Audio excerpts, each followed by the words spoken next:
Assalamualaikum warahmatullahi wabarakatuh. Nama saya Fitri Rizky dengan informasi dari Kisah dari kelas gizi dan air.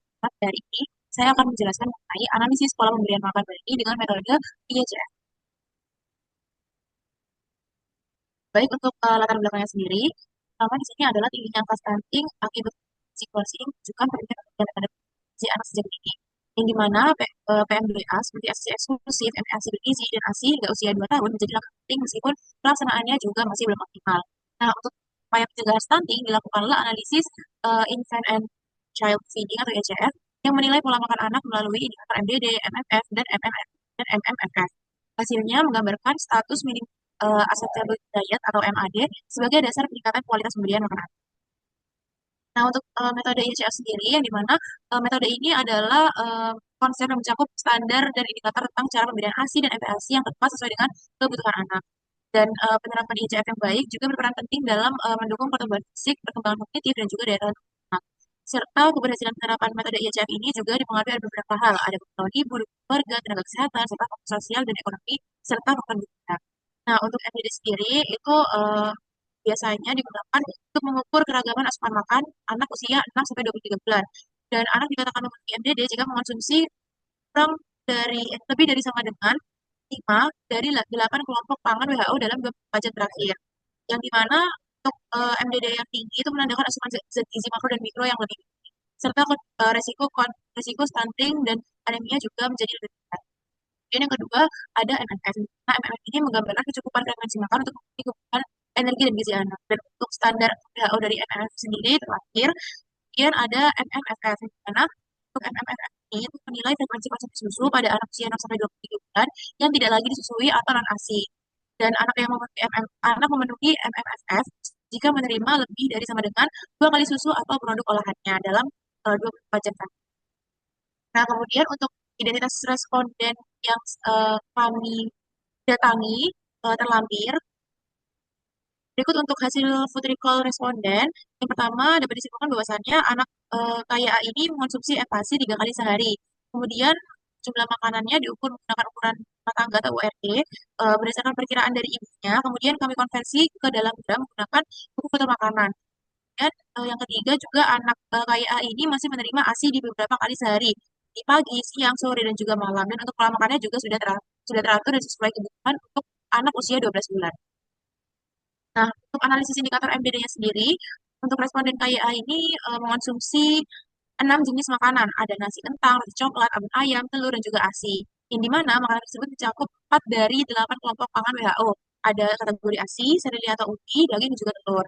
Nah, untuk anak KYA juga tidak mengonsumsi makanan dari kelompok kacang-kacangan dan biji-bijian, produk susu, buah dan sayur, kemudian buah dan sayur kaya vitamin A, dan yang lainnya. Kemudian untuk total kelompok pangan yang dikonsumsi hanya 4 dari 8, yang dimana menandakan bahwasannya MDD-nya juga masih belum terpenuhi. Jadi skornya masih 0. Nah, untuk indikator MMF-nya, untuk responden KYA sendiri mengonsumsi empasi sebanyak 3 kali sehari, yaitu di pagi, siang, dan juga malam. Dan menurut WHO, bagi usia 6 sampai 23 bulan itu dianjurkan makan lebih dari sama dengan 3 kali sehari dengan tambahan 1 sampai 2 kali selingan. Nah, responden KYA ini juga sudah memenuhi frekuensi makanan sesuai dengan pedoman sehingga untuk skornya itu dianggap memenuhi atau skornya 1.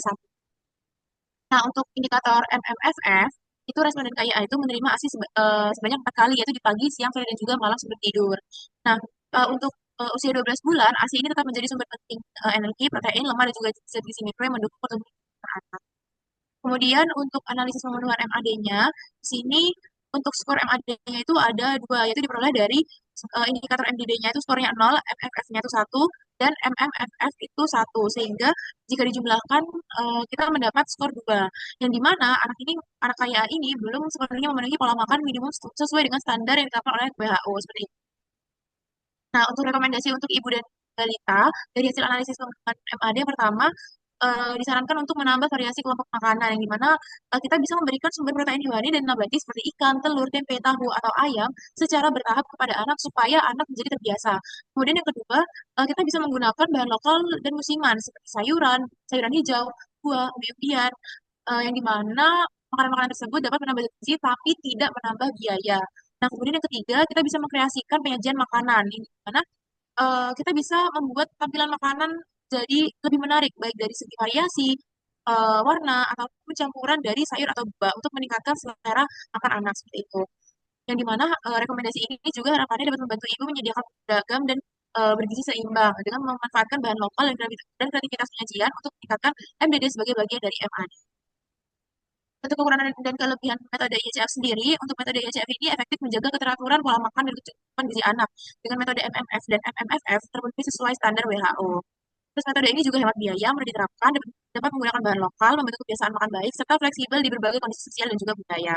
Kemudian untuk kekurangannya, meskipun frekuensi makanan ASI juga sudah sesuai standar, namun indikator MDD ini juga masih belum terpenuhi karena variasi makanan terbatas, yang dimana untuk implementasi IHCF juga masih terhambat oleh pengetahuan ibu yang rendah, kebiasaan makan keluarga yang monoton, kondisi ekonomi, dan juga dukungan tenaga kesehatan yang masih minim, sehingga untuk pemenuhan gizi anaknya juga masih belum dapat optimal. Baik, untuk kesimpulannya sendiri, yaitu dari hasil analisis, kita mengetahui bahwasannya indikator MMF dan MMFF telah terpenuhi, namun MDD masih belum bisa tercapai. Nah, kondisi ini menandakan bahwasannya frekuensi makanan dan asinya itu sudah baik, tetapi keragaman menu juga perlu ditingkatkan supaya kebutuhan gizi anak menjadi lebih optimal. Dan untuk sarannya, pertama, ibu disarankan menambah variasi menu harian anak dengan memanfaatkan bahan pangan lokal seperti sayur, buah, tahu, tempe, dan ikan agar kebutuhan anak menjadi lebih seimbang. Kemudian yang kedua, tenaga kesehatan dan kader posyandu juga diharapkan terus memberikan edukasi sederhana dan berkelanjutan kepada ibu balita mengenai pentingnya pola makan beragam untuk menjaga kekurangan gizi yang juga stunting. Berikut daftar pustaka yang saya gunakan dalam makalah ini. Baik, terima kasih. Sekian dari saya. Apabila ada kekurangan, saya mohon maaf. Assalamualaikum warahmatullahi wabarakatuh.